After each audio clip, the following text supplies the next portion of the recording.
Hello, everyone, and welcome to Build It Yourself. My name is Andrew Scriver. I am one of the co-curators of the Level Up Symposium, and I use he, him pronouns. It's my pleasure to welcome you to this event, which is being presented by the Associated Designers of Canada with support from Toasterlab's Mixed Reality Performance Atelier. And I am a member of the ADC. I'm really excited to be your host for this event. I'd like to first mention that I'm coming to you from Montreal, which has been a point of conflict, conference, creativity, and exchange since time immemorial for many Indigenous peoples, including the Anishinaabe, Huron-Wendat, and Abenaki nations. The people of the Kanyankahaka Nation, known in English as the Mohawk, are now considered the caretakers of this land and the water around Montreal. So in their language, this island bears the name of Chachage, which means broken in two because of the way that the water bends around it. So the river has made contemporary Montreal into a vibrantly diverse city. That diversity is inspiring because it is telling each other's our stories that we build bridges between our different cultures and languages. And so with that, we offer you this presentation as part of the Level Up Symposium in our way of sharing our stories. And we hope that this will hopefully open your minds to affirm our collective humanity. So I want to first quickly thank all of our sponsors and funders. So the Canada Council for the Arts, which is the primary funder of our symposium as a whole, as well as our additional funders, the IATSE, University of British Columbia, Theatre Alberta, CITT Alberta chapter, Ryerson University, Concordia University, York University, as well as all of our other individual donors and supporters. So I want to let you know that for your information, all of our symposium events are being recorded and will be presented freely upon the completion of the events here.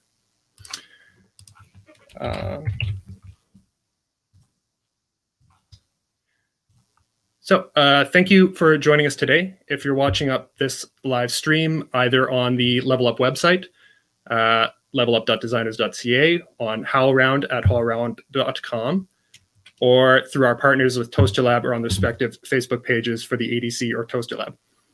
Regardless of your viewing platform, and embedded on the same page as a video is the chat function, where you can ask questions at any time, and those will be seen. Actually, we're going to be, as part of this event, we're going to be sending out those questions as they come up to the to our presenters. So please feel free to ask those questions at any time, and we will be happy to answer them as quickly as we can. I'm going to now just quickly introduce you to our presenter today, Matthew Waddell, who's a longtime friend and mentor of mine.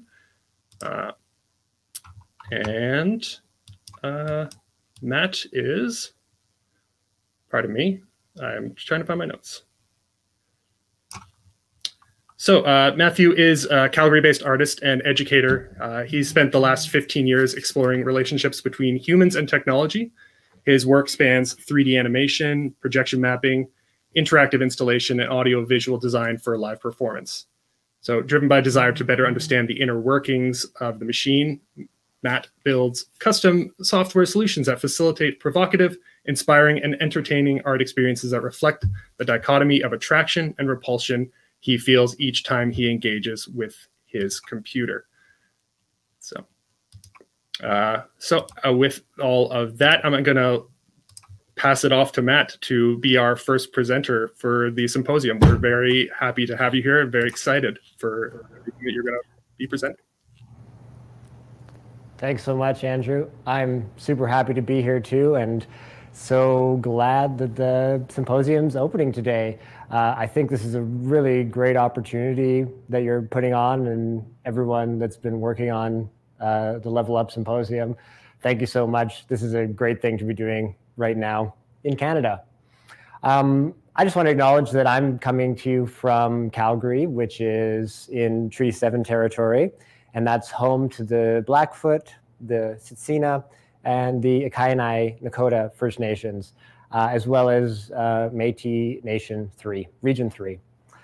I think as creators, it's good to acknowledge that we are in a long line of creators, and to remember that people have been here for a long time, working and being creative and imagining things. So we're all part of that. I'm so happy that you're joining me here today. I'm going to say right off the bat that this talk isn't going to be just about how to make things with computers, although I'm going to get into that because I really like making things with computers. But what this is about is reimagining the way that we engage with technology and the tools that are currently available to us. How can we use the vast amount of technology that we have at our fingertips to serve our needs as artists, as designers, and most importantly, as human beings? How do we engage with technology? Is it really working for us? Is it influencing us? Or maybe is it controlling us? These are things that I'm thinking about all the time, and I don't have an answer to, but hopefully we can explore a bit of that today. Because let's face it, technology is here, and it's here to stay. Not only that, but it's advancing at a speed that we have never thought possible. Just as an example, how many of us can remember way back so long ago before the smartphone? It seems like a lifetime ago, doesn't it? And maybe for some people watching, it was a lifetime.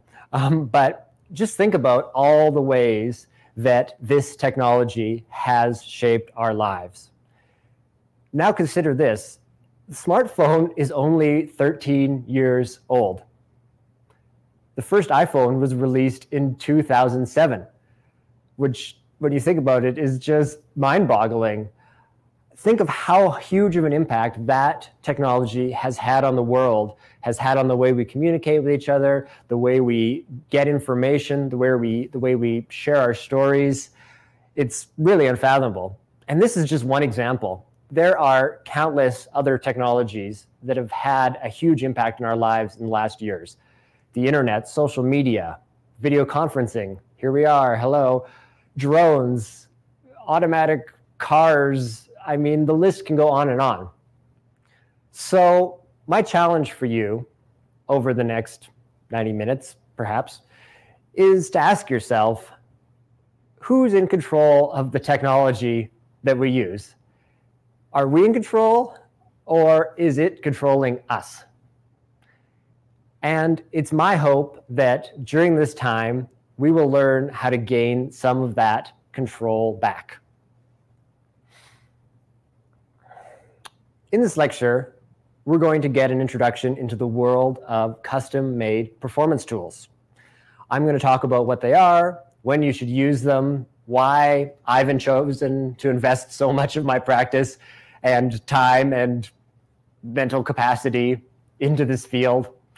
I'm going to talk about the challenges, the obstacles you may face when you decide to go down this path. I'm going to look at some of the cost benefits of working with custom tools. And I'm going to dissect two of probably my most technically ambitious projects that I've worked on in the last few years. The Last Voyage of Donald Crowhurst and Deep Website. Also, I'm going to be answering your questions as you have them. And Emily, who's behind the scenes, hi Emily, thank you so much, will be popping them up on the screen here. And hopefully I see them and am able to ask them. So I'd love to hear your questions. I'm also going to take some time at the end of the talk. If there's anyone that has questions, I would love to hear them. So let's start a conversation. I'm going to say this isn't going to be super technical, so don't worry if you're new to these sort of things. What is important is that you understand the concepts and the methodologies behind custom tool creation.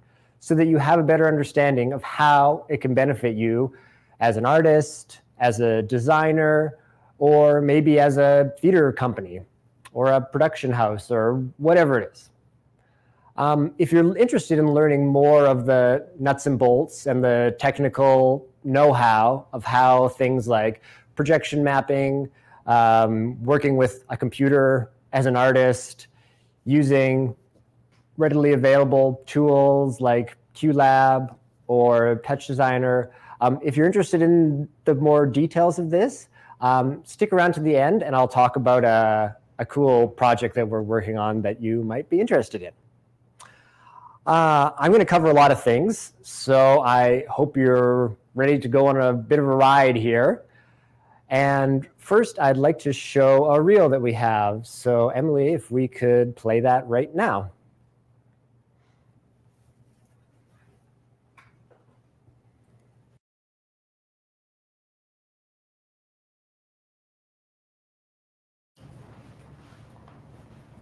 There should be sound on here if you can.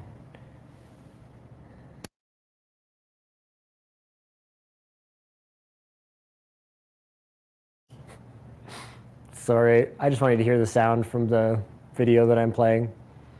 If we can't get it, it's not a huge deal, but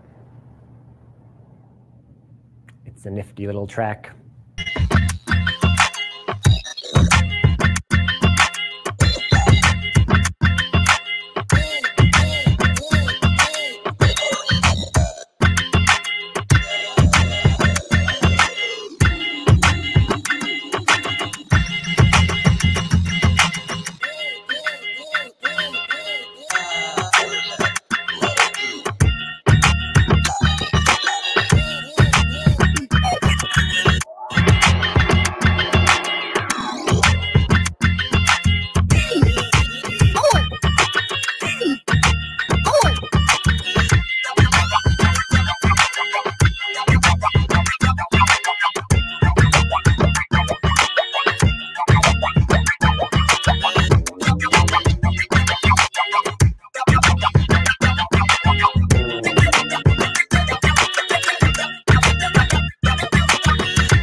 Thanks.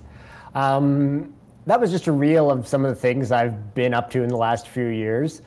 This is work that I've done with a bunch of people, and it's part of our studio, Access Ed Media Arts. So I'm going to talk about that later, and we can get into some of that if there's more time. But I just thought I would start just by briefly talking about a bit of my personal story and how I've got to where I am now. I've always been interested in technology. I grew up with computers around the house and early access to the internet. I was browsing the internet at 7 years old in 1991 when it first kind of came out. In fact, I actually have here one of my first computers. I was not browsing the internet on this, but this is one of my first computers that I have that I've kept. It's an old Mac Classic. I just wanted to show you that because I think it's neat. I also want to show you this mouse because look at this thing. This thing is so satisfying. I wish I could find a way to plug that in. Does anybody know how to convert this into USB? Oh, and also, by the way, this is now, this is a computer which is 1/100th of the size and probably 100,000 times more powerful. This is a Raspberry Pi. So it's amazing how fast things have changed. I went to computer camp when I was young. I remember learning how to do early programming using this program, Turtle Draw, made by Logo Company. You would type in commands and you would program this little turtle character to like draw a house or draw a triangle. That was my first kind of exposure to computer art. I made some websites when I was growing up. I really liked dolphins and the band Everclear, so I made a Dolphin Everclear website that I hosted for a while. Embarrassing fact. I wonder if anybody can find that. I also made, I think, what I consider my first piece of proud digital art when I was 16. And that was a Photoshop version of my driver's license that allowed me to go see No Means No at the Night Gallery bar, which was 18. I don't recommend anybody does that. I'm not encouraging any such activity, but that was my first realization of the power of computers and technology and how I could warp reality with them. After high school, I moved to Montreal and I went to Concordia University there, where I studied electroacoustic composition and sound technology. And it was there that I met some great friends and collaborators. My friend Phil, who I'm always grateful for. We started a band, and I started performing using a laptop. This was in 2006, and it was before laptops were really that common on stage. And I was playing actually in an experimental jazz group. And so I was one of the few people playing a laptop, calling myself a musician at the time. And I got teased for it all the time. It was kind of funny looking back on that. But I started using custom software, software that allowed me to create custom tools called Max MSP. And this allowed me to build my own audio software. And so I created an instrument that I could control using a controller with knobs and dials. And it allowed me to record sounds either on the spot or take sounds that I'd recorded previously and manipulate them in real time. So I could perform by playing these kind of sound effects, like the sound of a river or biting into an apple, and I could slow these down. I could add reverb or EQs or delays in real time, and I kind of became part of the percussive section of the band. And so this experience was really great because it showed me the power of custom tools. At the time, this was kind of before Ableton or any other sort of live performance software was really popular. There was kind of like DJ, like beat software, Reactor, and I forget the other name, that other popular one, but it was all kind of in the like quantized beat making realm. I wanted to create my own tool. I wanted something that allowed me to just manipulate things, layer sounds. You know, if I turned a knob, if I turn it halfway, EQ the sound. And then if I kept turning it, add delay to it. And then if I turned it all the way, add reverb onto all that. Like I wanted to have these custom control. And there was nothing available commercially or pre-made that allowed me to do that. So I realized I had to do it myself. And it was really rewarding. It was very challenging because I had to learn essentially a new language, which the language of Max MSP. I'll get into some specifics of that software and other software later, but there's a bit of a learning curve. But I loved it. If you can't tell already, I'm a bit of a geek. I like computer things. It certainly has helped. My first experience with theater was on a summer break in 2007, and a friend that I was working with back in Calgary, he was a theater creator, Jason Carnew, and he asked me if I wanted to do sound design for this piece, this theater play that he had written. And I had no idea what sound design was. He just knew that I liked music, and I had a big collection of music and sound effects, and that I was composing things. And so he asked me, hey, do you want to do sound design? And I said, sure. And we did our performance at the Mutton Busting Festival at the High Performance Rodeo, and it went pretty well. I made some sounds. I found some other sounds, and I just kind of gave it to them, and they kind of arranged it. I was kind of like a half sound designer, I guess. But then this piece kind of took off, and we started working with Eric Rose at Ghost River Theater in Calgary. And we worked on the play and we got it into a festival in Edmonton. And I realized as we were there rehearsing, I have no idea how to like program this show. And I have all these sounds and they're all on my computer and they're audio files, but I have no idea how to like actually make this thing work. And so when I went researching, I discovered that the way you do that is you burn CDs and you put one sound here and you put one sound here, and then you kind of like crossfade one out and the other one in. And I was just like baffled that this is how you do this. It just, I understand it's a step up from reel to reel, tape playback and doing it that way. But just this idea of having to commit to like burning my audio onto a CD, and then like if I wanted to add a thing, like that would mess up the order. It was just, I couldn't do it. And so I went searching for another tool. And first I thought, hey, I'll just make a playback system in Max MSP. But then I discovered that there was a piece of software that had just been released in the summer of 2007, which was called QLab. And I found it on some post and downloaded it, and it was, free download, and it works so well. I was able to load all my sounds in. I was able to create these kind of automatic sequences that would play a sound.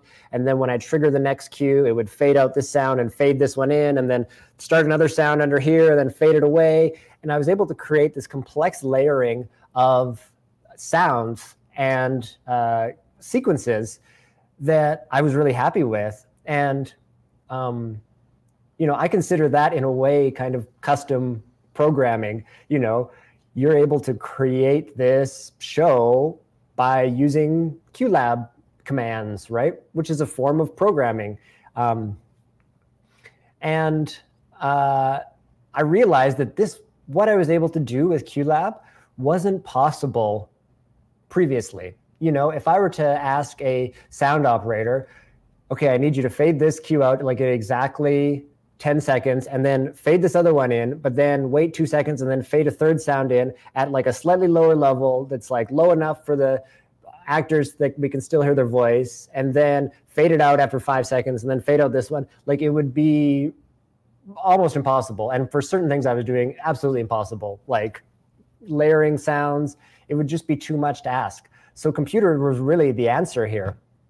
And I have to say, though, at the time, convincing people to adopt a computer as a playback device for the theater, it wasn't easy.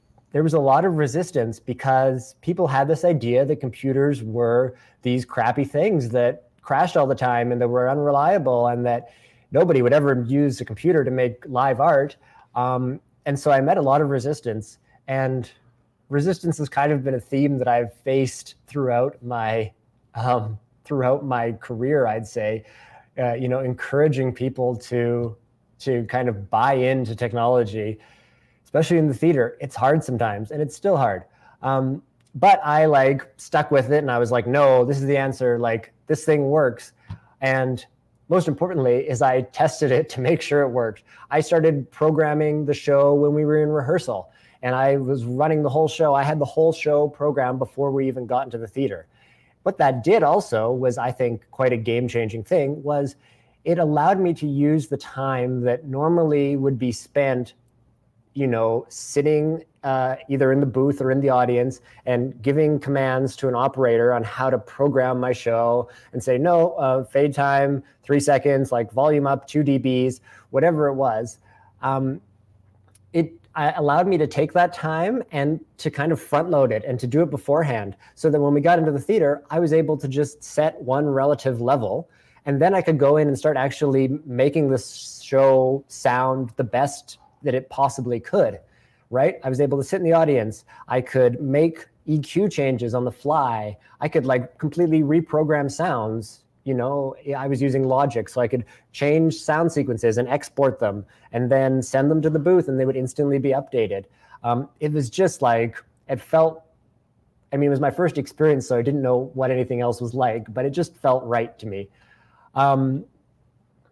And now, think about like QLab, of course, everybody's using QLab, and of course that makes sense. But it wasn't that long ago that we were still, playing our sounds off of CDs, and I really don't feel too envious of those people that had to do that, because that sounds like it would really impact the art.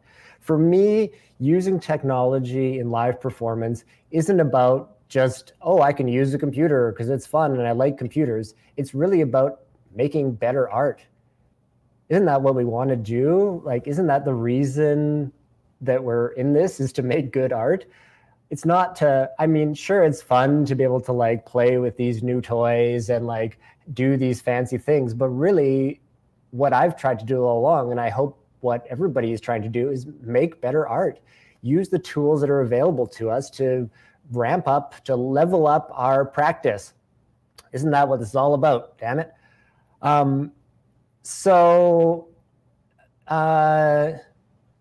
Just to say that production, which was the first sound design I ever did, it actually won a sound design award, a Betty Mitchell award.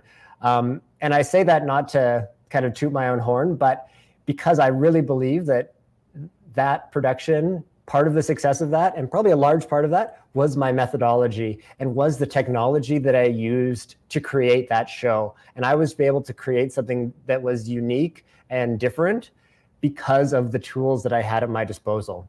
And at the time, the tools that I had at my disposal were a Mac laptop, Logic software, a sound card, a crappy Motu, not even a, what was that? I forget, an old sound card that I had, and a crappy microphone. That was it, and QLab.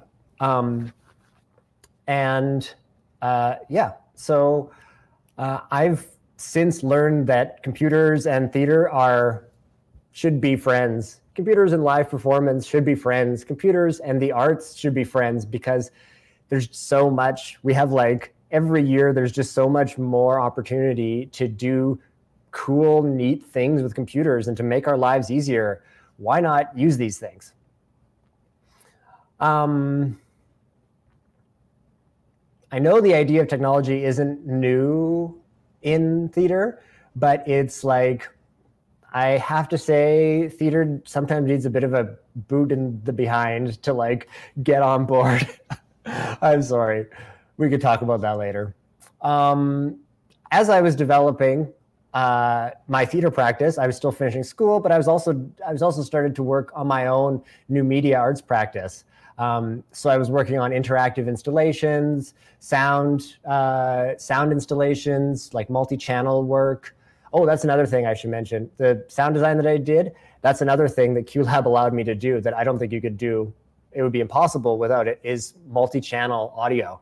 So I used 4 speakers to make a surround sound environment. That's like another huge game changer, and something that I really encourage everyone that's doing sound design to invest in, because it's not that hard and it can really make your sound design leveled up.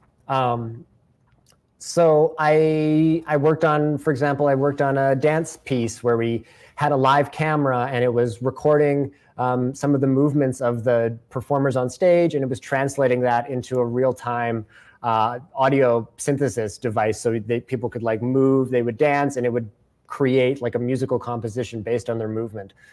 I also started integrating video projection into my work at this time. And that's kind of what led me to where I am now. I've done a lot of different things, and I've kind of switched directions a lot of times. But one thing that's remained common the whole time is my belief that technology is a good thing for the arts, and that although, well, it's a good thing for the arts, but it's also a scary thing for society. And as much as I promote technology as a tool, I am very trepidatious of it, and I know its effects, especially when we talk about surveillance, social media, and a project that I'll talk about later, Deep Website, talks about some of that. But it's kind of a double-edged sword. But right now, I'm just going to talk about the good things. So enough about me. If you have any questions, I'm happy to answer them. what I'd like to talk about now is an intro to custom tools for live performance. So what am I talking about here? When I say custom tools, I mean software or hardware that you've developed that does something unique that another piece of software can't do, or software or hardware that requires you to program something in order for it to work, or software that allows you to make your own software. And if we use QLab as an example, I think QLab kind of is software that allows you to make your own software in a way. I mean, it's not as technical as other programming languages, but really it allows you to do some pretty customized things.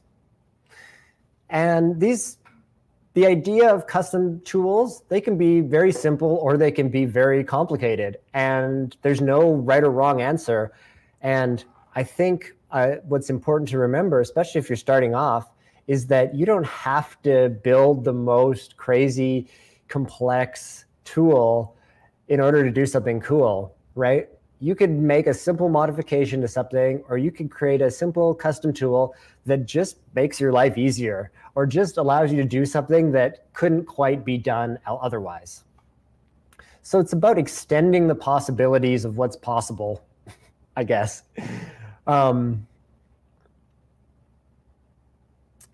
I've chosen this path because most of the time I couldn't find another solution to do what I wanted to do.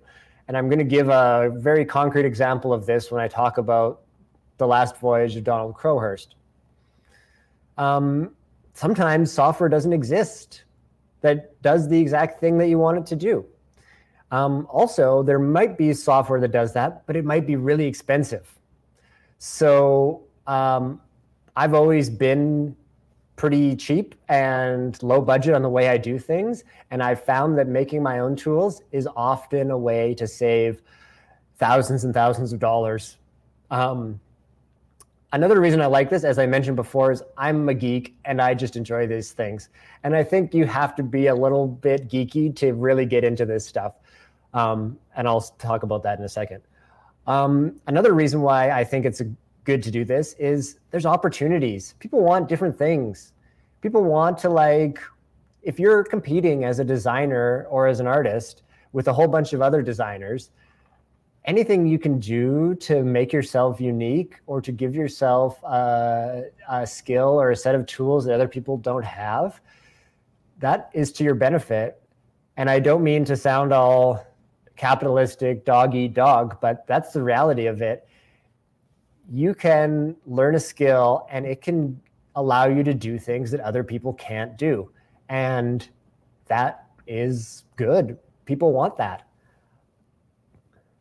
Not all the time, but sometimes, a lot of the times, people want something unique. It also gives you your own voice, right?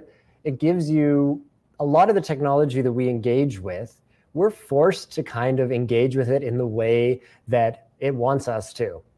You know, when you look at your cell phone, say you look at, you know, what if I, instead of like scrolling sideways to scroll through apps, like, I don't know, I want to push and I want to kind of zoom through them or something. Like, I can't do that. The only way I can navigate is by scrolling through these little squares. What if I wanted them to be triangles?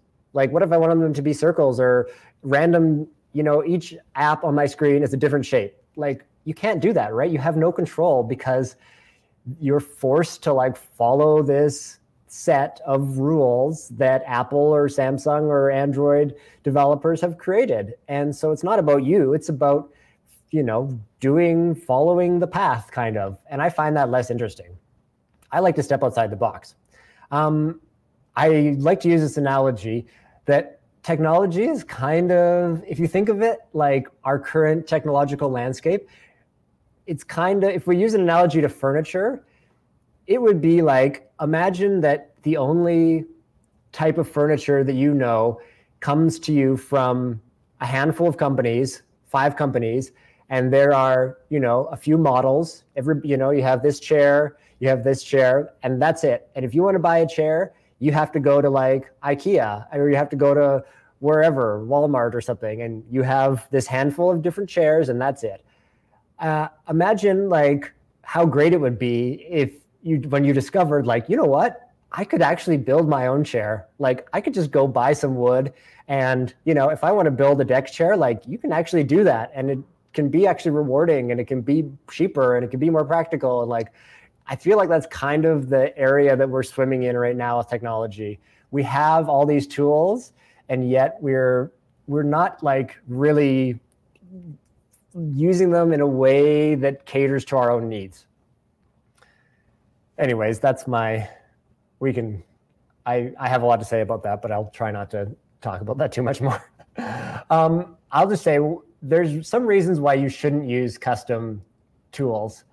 If there is a cheaper, better option that already exists, don't go waste your time building your own thing. Don't reinvent the wheel.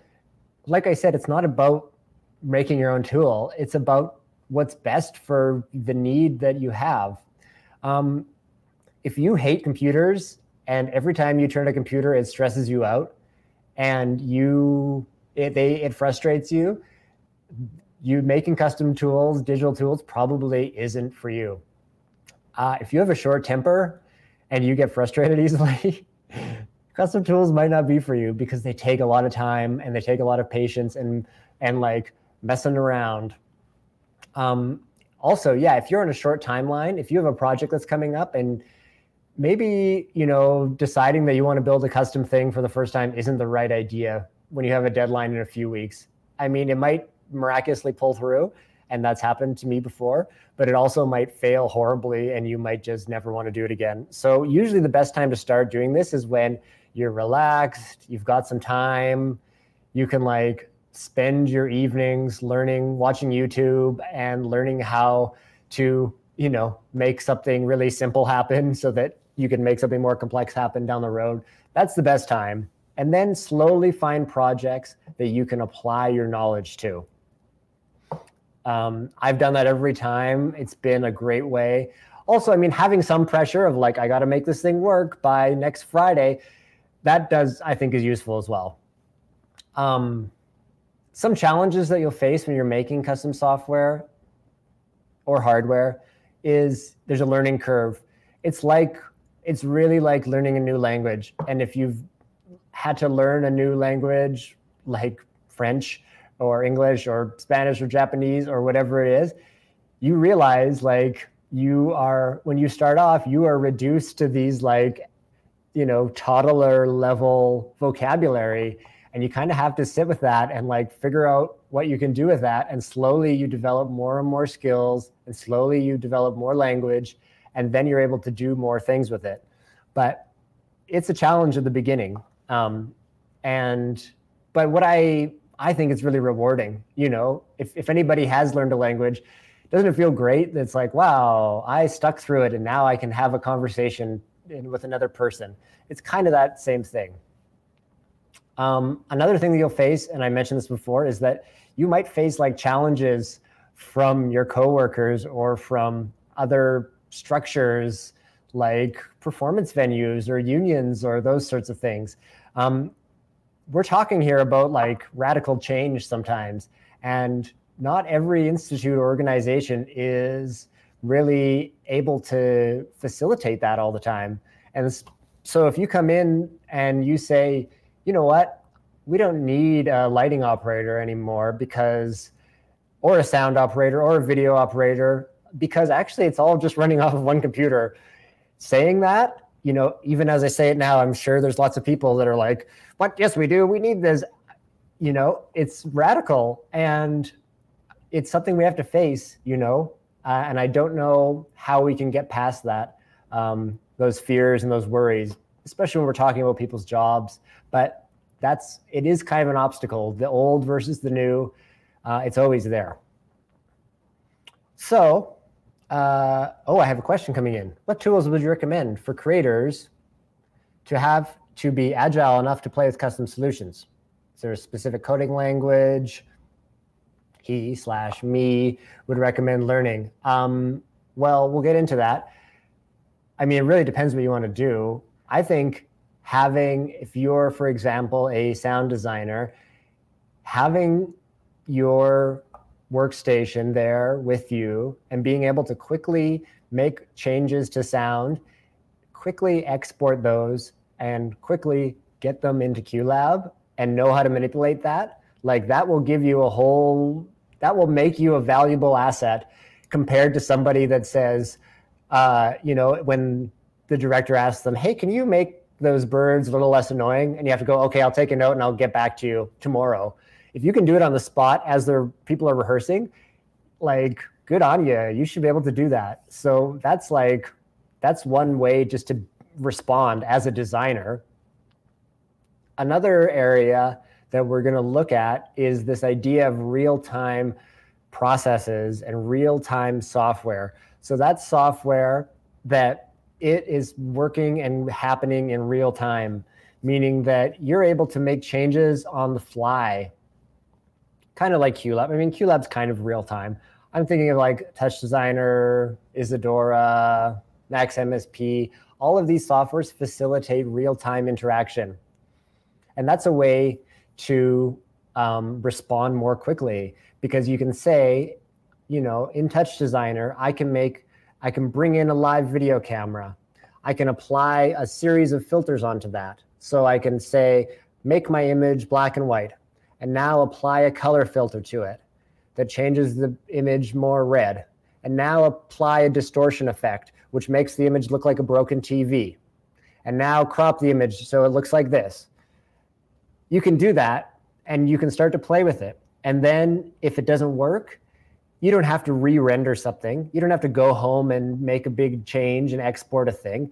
You walk over to your computer and you change.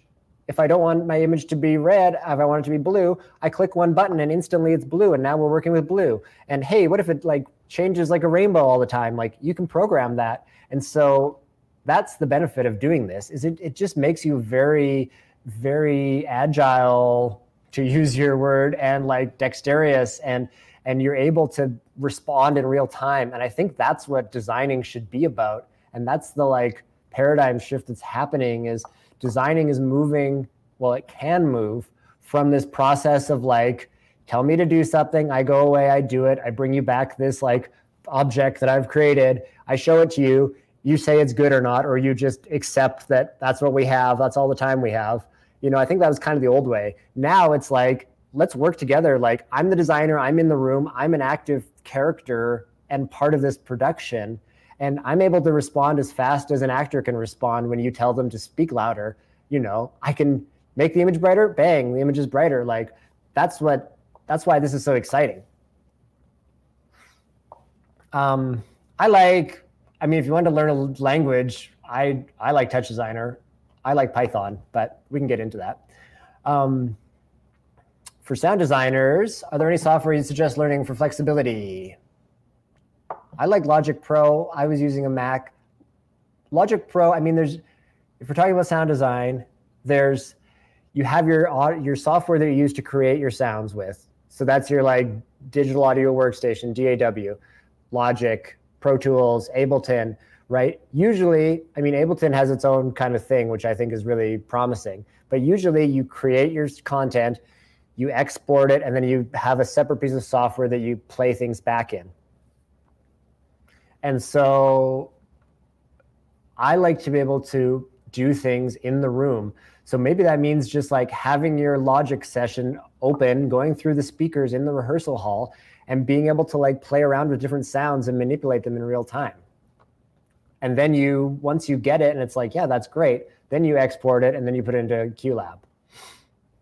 Another method that I like to work with is to especially if I'm layering sounds. So for example, a trick that I like to use in sound design is if I want to create an ambience, a forest ambience, for example, instead of just taking one audio effect file that's the forest, what I'll do is I'll take 5 different files. I'll take a wind file. I'll take a grass blowing file. I'll take a wood creaking in the trees. I'll take leaves blowing, whatever it is, a bunch of sounds. And instead of compositing them all in a tool like Logic, I'll drag them into QLab, and then I will, adjusting the levels of each and placing each one into a different speaker, I will create this immersive environment that I'm able to control the variables of in real time. So I'm able to sit in the room and hear, there's too much wind right now. Turn it down. I wish the bird was chirping from right there in that speaker. Put it into that speaker. That's one little trick that I like to do. So it's like balancing. If you can do a lot of stuff in QLab, I mean, this comes with like experience. It's hard. I can't give you a solid answer when to do what, but if you can do as much as you can in QLab, that gives you the most flexibility. And if you haven't figured it out already, like flexibility, like that's what I'm talking about here. That's like one of the main things in design, I think, that I like, is like the ability to be flexible and to respond as if you were a person in the room, because you are a person in the room. I mean, just to talk about some software that I think I've already mentioned all of it. QLab is great. OBS, if you're doing video conferencing, by the way, and you haven't checked out OBS, you really should. If you're doing any sort of video things involving a live camera and bringing in your screen, use OBS. Max MSP, I like that software. We'll look at that. Isadora is great for video. Touch Designer is my favorite. It's like maybe the big brother of Isadora. And then, I mean, there's other tools like the Stream Deck. Like, do you know about this thing? Oh, I have it plugged in here. This is like a tool that you can get, and it just allows you to make these custom buttons, right? So for example, I have this one here. This is like open up YouTube on my web browser. This shows me my like CPU power. This is like a little clock. This is a timer here. I mean, these are silly, but this, you can't see them, but these are for Zoom. So this is mute my mic. This is like exit the room. This is share my screen. So all I have to do is press these buttons. You can get this and you can use this in QLab. You can use this with OSC, so you can essentially control anything. You can, this is just like one page, like you can have multiple pages of these different customizable buttons. And so this is a way to just give yourself custom control over the software that you're using. It's called Stream Deck by Elgato. Great. So I think we can jump into the case study here. If there's no more questions, or if anybody has a last question, you'll have a chance at the end, but feel free to ask away. And if Emily, if you could get the Crowhurst video lined up with sound, we're going to play that next.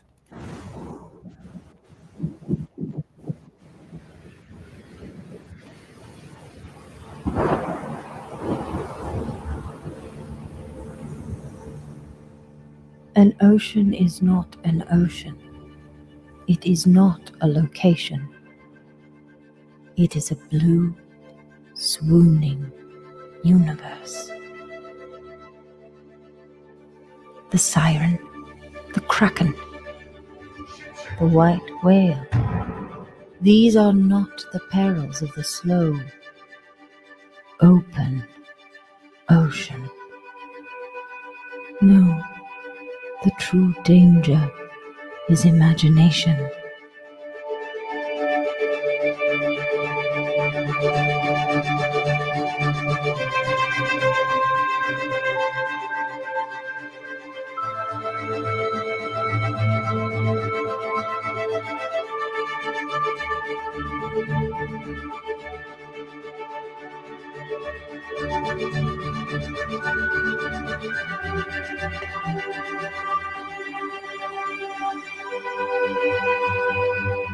For on the ocean a man is not a man. He is a small god in his own small universe. An infinite, unchartable cosmos.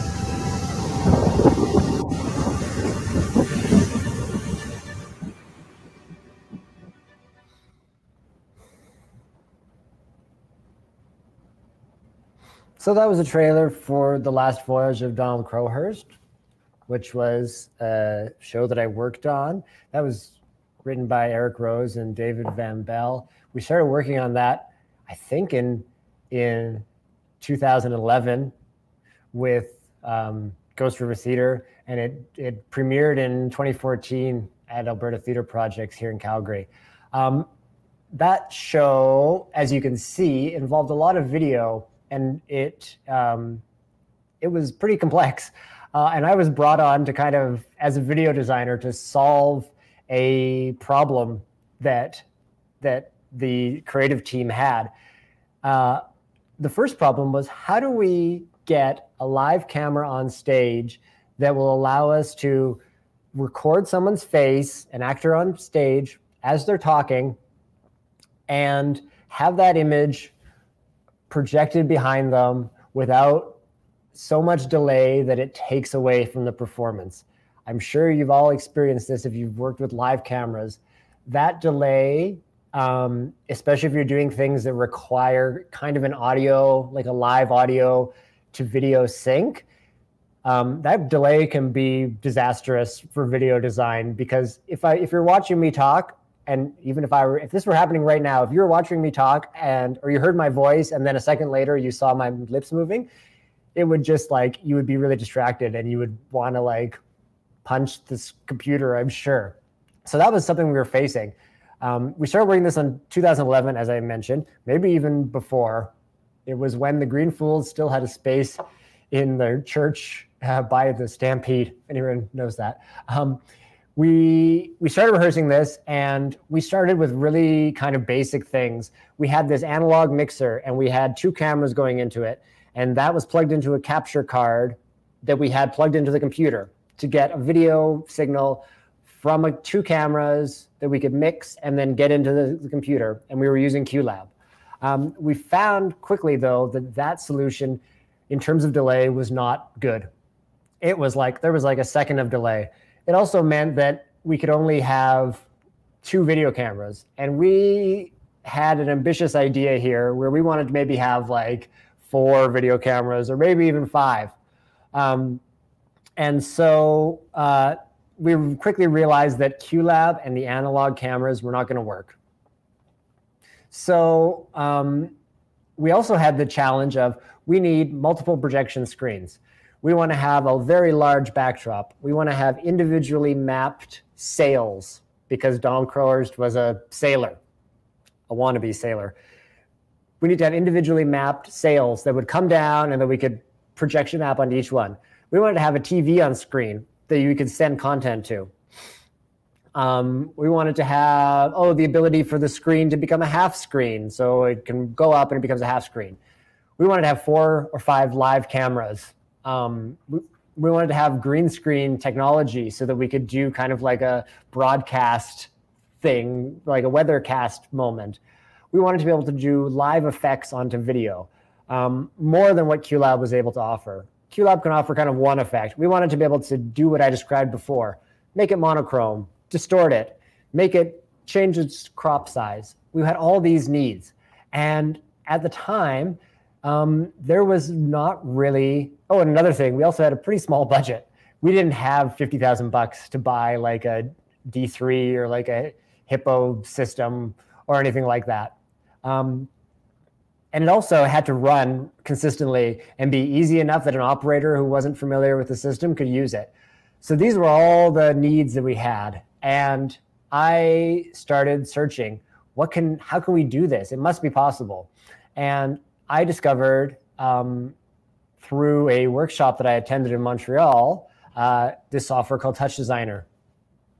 And, before I want to say that, I also have to say, before we did this, we tried Watchout, and Watchout failed so miserably. I don't like that software. I'm sorry. It is at least it was so popular. Don't use it. It sucks. It kind of sucks for this stuff. And it's really expensive, super expensive. But I discovered this other software called Touch Designer. And this was in 2011. It's been around for a while, but not too many people were using it. But I saw a few projects that had been made with it. And I went, wow, that's what we want. I saw live camera feeds coming in with 0 latency or very low latency. And I thought, yes, that's what we need. I saw crazy effects and real-time graphics. And I got, wow, yes, this is the thing we want. And I think this is just on a sidebar. This is how you should learn what software you want to use. find a project that inspires you and figure out how they did it.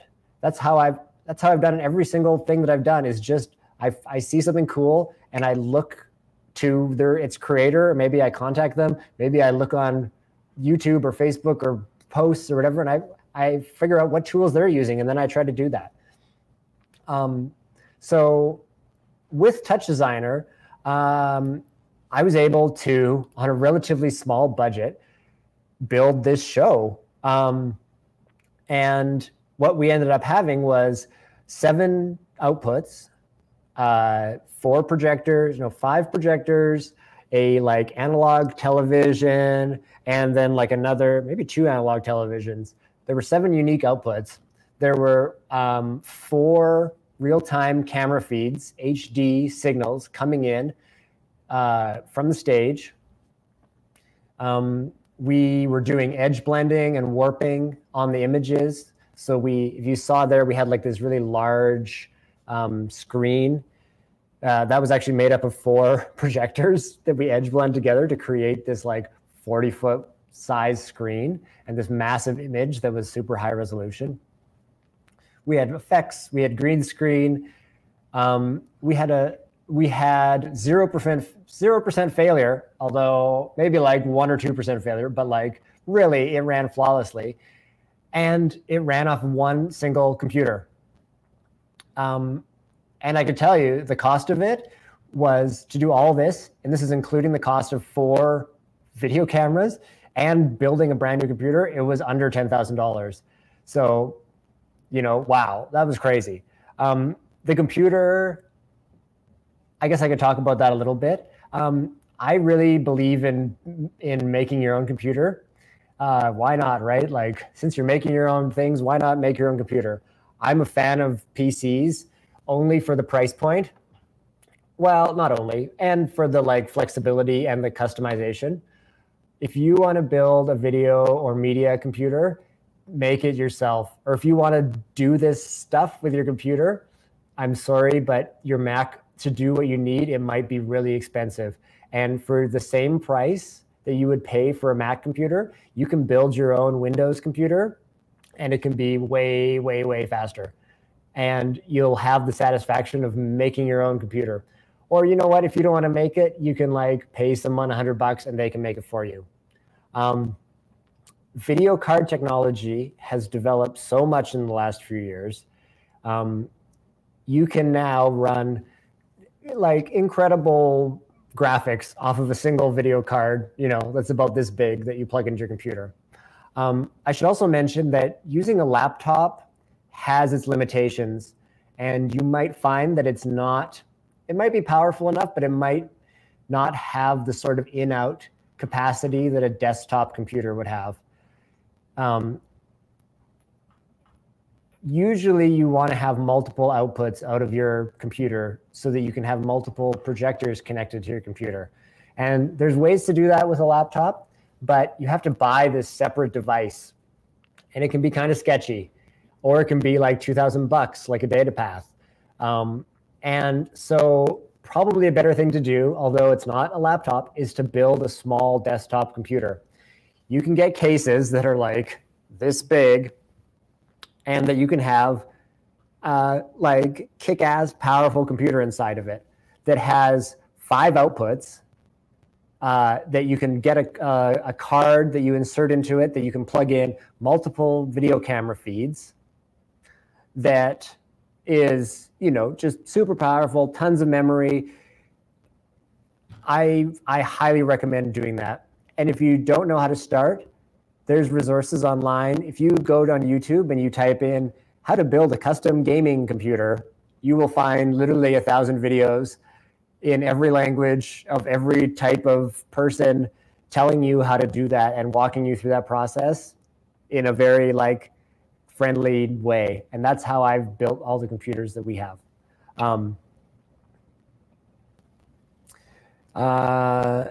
So yeah, I don't know if there's any questions about this so far. I can show you the system that I built. I mean, another part of this was that I actually had to program this all in Touch Designer, and I had to make it so that it could be controlled over the network using QLab. So this wasn't easy. I should give a shout out to my partners on this project, Vlad and Laura. Hope you're watching, Vlad. Vlad's teaching giving a talk as part of this conference, the symposium. I should also give a shout out to Matthew Reagan, who's also giving a talk at the symposium. He is like the touch designer master teacher, and he's been so generous over the last 10 years. Like, I have called him, this was 10 years ago. I called him and he helped me up. I don't know if you can just call him up anymore. Can we call you, Matt? And he's just been so useful. He has so many tutorials online. If you want to get into this stuff, like, thank you so much, Matthew Reagan. So the tools are available. The information's available to you. It's just like the time and your patience. That's all it is. I'm going to show you my touch designer screen here. Oops, not that one. Here we go. So this is touch designer. I'm not going to go hardcore into this because it's complicated, or it's a little complicated to explain in 5 minutes. But I'm just going to show you what this patch looks like here. So these are all the cues in the show. There's a lot of cues. Touch Designer is a piece of software that is a graphic programming language. So what it allows you to do is to connect these boxes together to create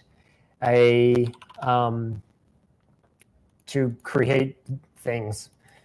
For example, here I'm going to show you, like, here's a little video playing. I think Andrew's giving a workshop in Touch Designer too. You should take it. Say I want to do something like blur this video. I'm not sure if you can see all my pop-ups here, but this is now a blur procedure. And I have parameters over here. So when I turn up these parameters, notice that now it's more blurred. Or say I want to flip this thing upside down before I blur it. I can add something called a transform onto here. And now I'm able to rotate my image, say, or I'm able to just kind of move it over here, or do whatever I want to it, or I'm able to, say, scale it down on the X and Y axis to make it smaller. You can do a whole bunch of stuff. This is just very simple, but using these building blocks, you can create complex networks that allow you to modify video, generate real-time graphics, run a theater show, do live green screening. So, I mean, this patch is like, I haven't opened it in 10 years, so it's kind of broken and all the videos aren't there, but you know, you can see I built this area for cameras. So I have 4 cameras coming in. And on each camera, I was able to I made this text object here so that when I was troubleshooting the cameras, I could quickly kind of switch back and forth between the live camera feed and this box that said Cam 1. Here's my surface mapping. Each one of these is a different surface. So here's the half screen, here's the front projector, here's the TV, here's the sail. So you can do this in an infinite amount of ways. It's customizable, so you can arrange this and solve your problem in any way that you want. These are the resolutions of each surface. And then it was all kind of combined together and sent out as one massive 7,168 pixels wide by 768 pixels high image. So this tool is really powerful. I don't have time to get into all this, but if you're interested in learning this in more depth, you should check out Andrew's workshop. And we're also going to be showing, I'm also offering a class in Touch Designer later on in the year. So stay in touch.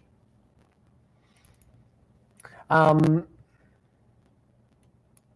looks like my captions have stopped as well.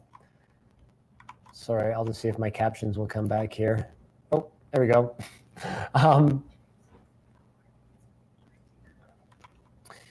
So yeah, that was, oh, I'm curious about the pros and cons of Ableton Live for theater. Ableton Live is really great in that it is a digital audio workstation that allows you to compose, playback, and manipulate sounds and DJ and quantize in real time. It's what's used by every DJ on earth almost. That's not totally true, but it's a very useful tool for creating sound. If you can find a way, the whole thing about using those softwares or Logic is finding the tool that is compatible with you, right? Like I always found when I was trying to arrange audio clips in Ableton Live that it was kind of annoying. And it was like, it wasn't able, the mixing and the kind of track layout I find wasn't as friendly as Logic. Logic also had built-in surround sound tools that I like to use that Ableton didn't have. For example, Logic has the ability to add a surround sound plugin that will put your sound into like multi-channel reverb so that you can like have the gunshot fire from your speaker over there, but then you hear it kind of reverberate from all around you, which is a really good audio effect. Oh, how's my audio? Is it still kind of scratchy? I wonder if there's anything I can do about that. It looks the same on my end. Maybe I'm talking too loud. I'm getting all excited here. Sorry, folks. Preserving audio quality. Okay. What alternatives to QLab do you recommend? Oh, on Windows, I don't know. I don't think there are. That's the problem. If what I've been talking about is like making a custom computer for video, and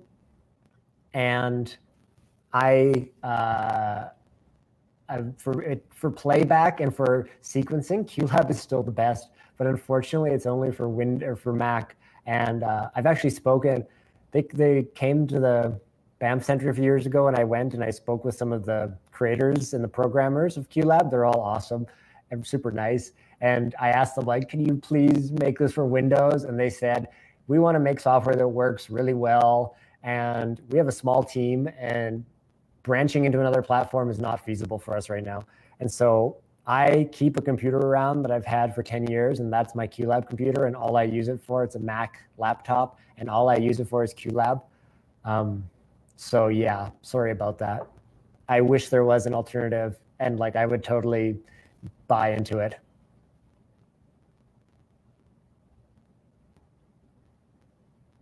Why Touch Designer over Isadora?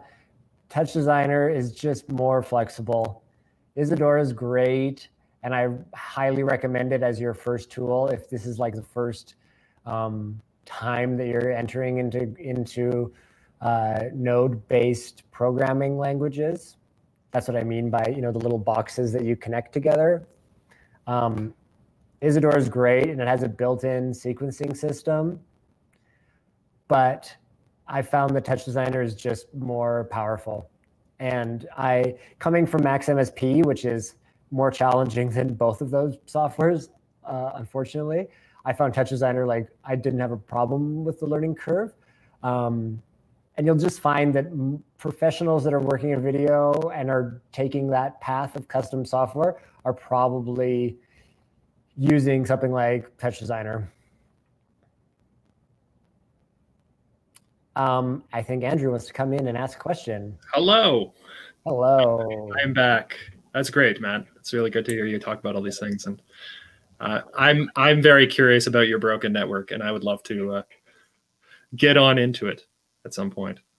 But yeah, no, I quickly wanted to ask you about Deep Website, and maybe you could speak a little bit on that. Yes, I was just about to go into that. Sorry, I'm like, my time management is, let's move on. It's okay. That's what I'm here for. Thank you. I have a video prepared. I should warn you before you play the video, we intentionally made this video sound like obnoxiously in your face. So I just recommend you turn down your volume a tiny bit because it's kind of loud. But you can play that now.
There you go. How's that for obnoxious? Yeah. So yeah, I can talk about Deep Website. Did you want to ask any questions or anything, Andrew, or do you have any thoughts? Not specifically. No, I just wanted to make sure you mentioned it at least because you mentioned it earlier on and wanted to hear about it. Great. So Deep Website is a project that I developed with my partner, Craig Fauner, who's out in Toronto now. Hello, Craig, if you're watching. We developed this for, it's had a number of iterations. We performed it at Sled Island Festival here in Calgary. We presented it at as an installation at the Eastern Bloc in Montreal for anybody out there. And it recently was shown at the Alberta Gallery of Art as an installation. And the reason I want to talk about this piece is this is for the more get even deeper into programming and to kind of talk about how far you can go with this stuff. Deep Website is a piece that talks about online privacy, and it exists as a performance, which is the clip that you saw there, and it also exists as an installation. And so the performance, the kind of what was going on there, it wasn't actually too complicated. We just made a bunch of videos using 3D software, using screen captures. It's about a person that wants to get really jacked and like big muscles and decides to go onto the dark web, the deep web, to buy some like illicit substances to help them get ripped really fast. And it's kind of this like descent into the like depths of the deep web, and they end up like buying this thing and kind of transforming into this monster. So that was the performance. The installation, which I'm going to show you some pictures of here, this took place at Rec City, which was an event that happened here in Calgary, where we transformed an old office space into a art installation. We did the performance there again. But for this, we wanted to be able to take allow people to come in and voluntarily submit their Facebook information. So Facebook allows you to download the information that it has on you, including your likes and your kind of advertising information that it uses to sell things to you, as well as a whole bunch of things. Like if you use it on your cell phone, the GPS coordinates of where every time you logged into it. I hope everybody has that turned off by now, by the way. But Facebook has a lot of information, and that was kind of the basis for our project. So what we did is we allowed people, you can go and you can download this on Facebook, download my data. It arrives as this zipped JSON file. JSON's like a text format.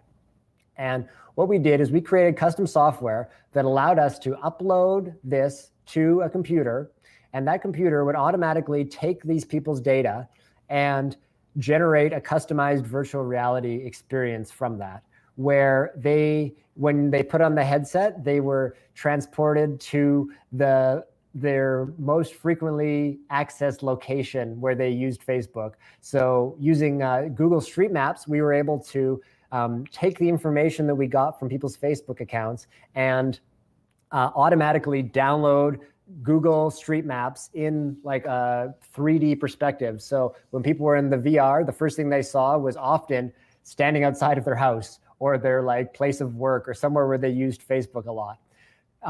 And we also took their AdWords and we started like advertising to them with like their favorite band. And then I don't want to, well, I'll give away the secret because it's awesome. We took them on this like deep dive into the deep web, where at one point they were confronted by these like grotesque monsters that were actually the names of the people that they had defriended. So the first 5 people that they had defriended on Facebook kind of came back to haunt them. We're kind of lurking in this digital hell, we called it. So in order to do that, we had to create custom software that allowed us, that would automatically take people's Facebook data, parse it, so separate the data into what we wanted, and then go online and download all these things. So it would download for example,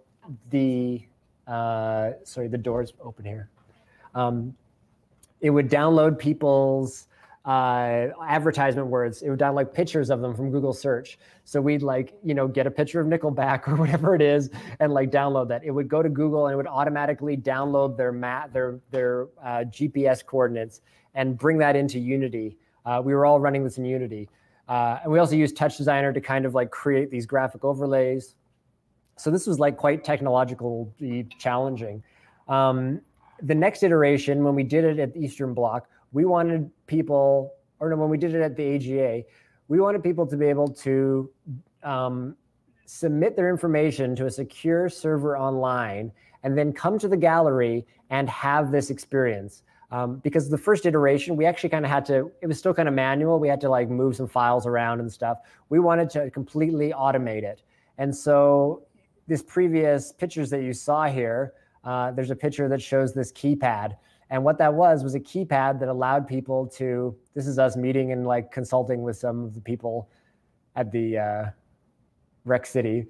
So this keypad here, you could come and you could enter this 4-digit code that was emailed to you after you uploaded your Facebook information to our like secure website. And we actually had a computer that was running in the cloud. It was like a Linux computer. And it was like receiving your data. It was downloading all these images off of Google and like collecting pictures of your bands and your Google and your Street Maps coordinates and building these kind of monsters. And then it was syncing this to the computer that was running Unity in the gallery. And so when people came, they entered into this custom code that they received in their email, and they were given this customized experience of based on their Facebook data. And so in order to do that, we obviously had to do a lot of programming. And, I don't know, this doesn't necessarily relate to live performance because it's probably a little like beyond a live performance environment. But I think what I can encourage you to kind of take from this is that, you could, now we're thinking about Zoom performances, we're thinking about online performances. I think the nature of performance is changing, and we're in a situation where we're able to kind of incorporate these more high-tech things into our performances. You could do that same sort of idea that we did with Deep Website. The second version was actually called Deep Solutions, by the way. But you can take this idea of like maybe taking people's video or like some of their information and processing it in some way and then feeding it back to them in real time. You can do that. You can do that on a computer that you have in the space with you, or you can do it in what's called a virtual machine that's like running on a server in the cloud. And so using a service like DigitalOcean, it allows you to essentially have a computer that you can log into. It's as if you're using your computer right now. It exists online, and you can log into it, and you can program it, and you can tell it to do things. And so we made a program using Python and PHP where it took this list of people's, friends, removed friends, and it extracted the first 5 based on the date, because we figured just as a side note, we'd figured the first 5 people that you defriended were probably like real doozies. You know, you had to like go through the process of realizing, oh, I don't like this person, I need to get rid of them. So we figured the first 5 people were probably like real poignant and like good, real disturbing ones. So that's why we chose that. But you know, this software, it took those 5 names, it sent it to the computer. The computer then like added a text box that was floating around this animated monster. And, you know, that was the live experience for people. Yeah, that's like a brief overview. I could go into the details, but it's probably a little more than we have time for in the next 10 minutes. It would be great to take some questions or to chat with Andrew. I actually am very kind of curious because I think as a starting point, that's a really complex, very interesting project that's got a lot of layers to it and a lot of pieces. And so I'm very curious how you would have started the process. Like, what would have been the planning stages? What would you have had to get in first before you could actually start building the tools that you needed in order to put the project together? I always start with like a need and outlining your needs very clearly and making sure that aligning those needs with the solution that best suits them, either financially, time-wise, stability, ease of use, whatever it is. So we approached it with, we have the need of wanting to take this file that Facebook gives us that, and you know, it arrives as a zipped file with 3 folders in it. One of the folder contains a text file that has your ex friends. One of the folder contains another text file that has GPS coordinates in it.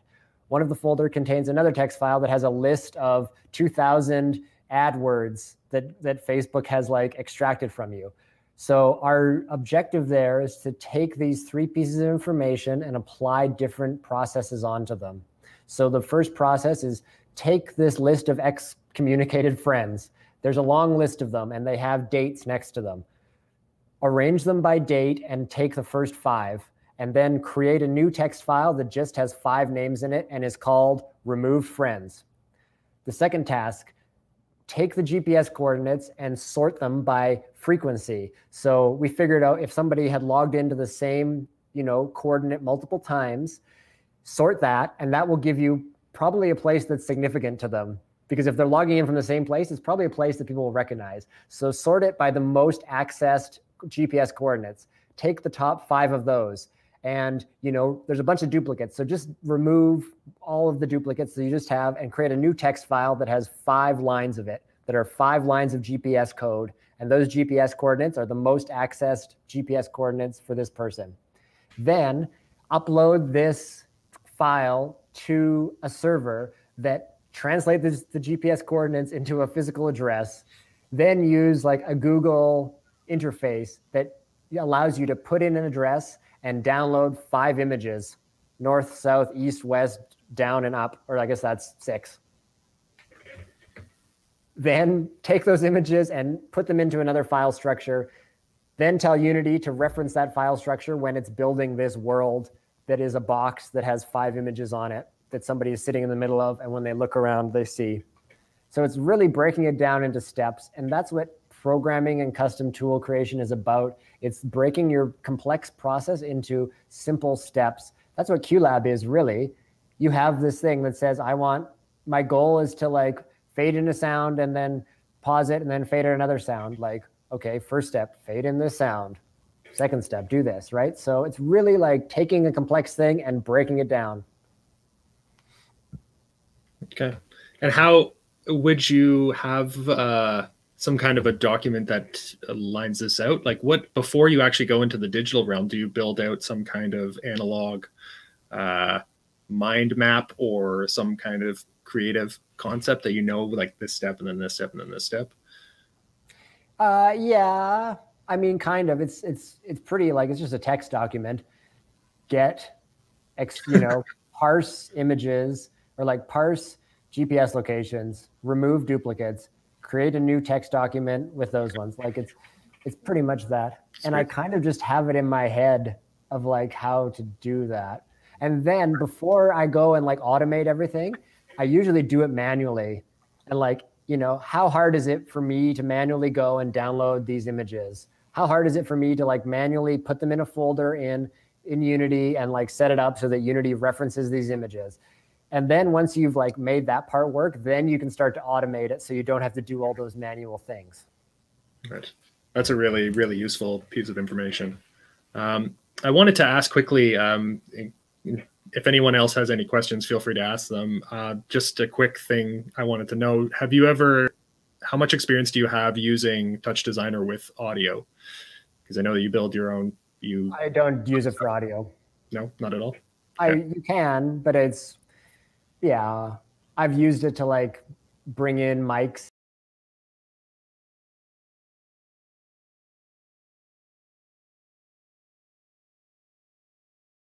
Often these programming languages share a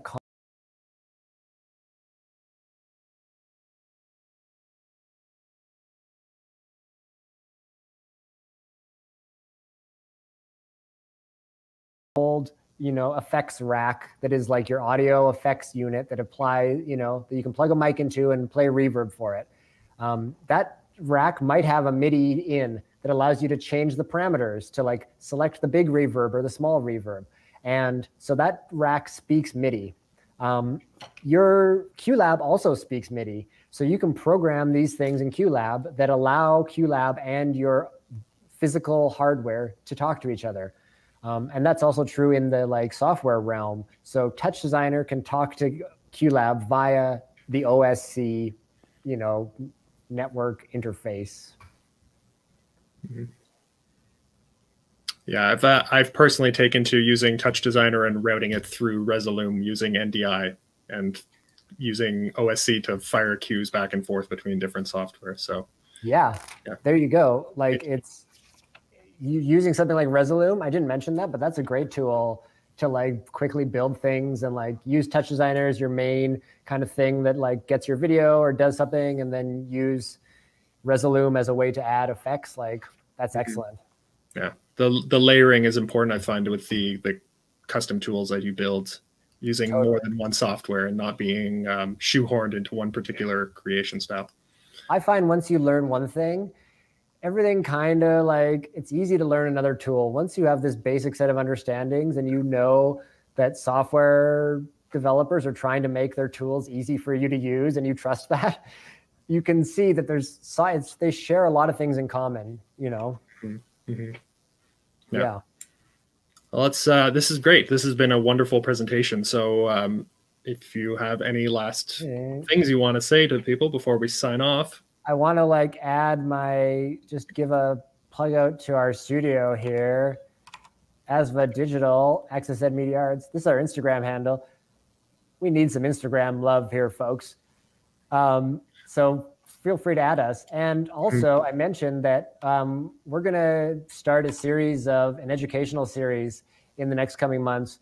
It'll be online, and we're going to talk about, maybe a lot of similar things that you're doing here at Level Up, but it'll be over a period of, multiple weekly gatherings where we get into the like deeper nuts and bolts of using these softwares and kind of actually creating your own tools for live performance. So I hope this has been like a good intro and it satisfied enough folks for concept and a bit of like technical detail. But if you want some more, like follow us on Instagram, and we're actually gonna keep the education rolling. Yeah, that's exciting. I didn't know about that. I'm looking forward to that now too. Yeah. More information, more ways to learn, and just keep the conversation going. So. And check out Andrew's workshop. You're talking about Touch Designer, right? Like you're doing a thing. Yep, sure am. It's an introduction, and the actual workshop itself, unfortunately, we've reached our cap as far as the people, because it'd be hard to be teaching too many people, but the video will be available edited after the fact. So just a certain tutorial as to get through it. And I'll be happy to attach my email to it. So anybody has any questions at any point, you can always ask. I'm always happy to delve into that more and creating my own custom tools. So. Oh, great. Yeah. So Matt, thank you so much for this. This has been absolutely lovely. Really happy that you kicked off the symposium with our first presentation. Thanks so much. Yeah. Good luck with everything else. Check out all the other things, folks. Yes, for sure. I've got, for the rest of the day, we've got Drinks with the Designers tonight at 8 p.m. We've also got Skin. It's another event that's happening at, Skin's happening at 8 p.m. It's not our event, but it's part of our live digital performances. So if you have a live digital performance, you can check out our website and submit there, and we will give a shout out to it. Adds to the conversation that we're having here as part of the symposium. And and then tomorrow we have digital rehearsal and remote performance spaces with Matthew Reagan and Mark Caniglio talking about that. So thank you very much for coming out. And so if you like this talk and you want to support us and the ADC, you can please consider donating on the ADC's website, designers.ca, or you can find a link off of levelup.designers.ca. So that will help the ADC achieve its goals in the areas of advocacy, mentorship, and industry promotion. So thank you very much for your time, and we'll be in touch. See you.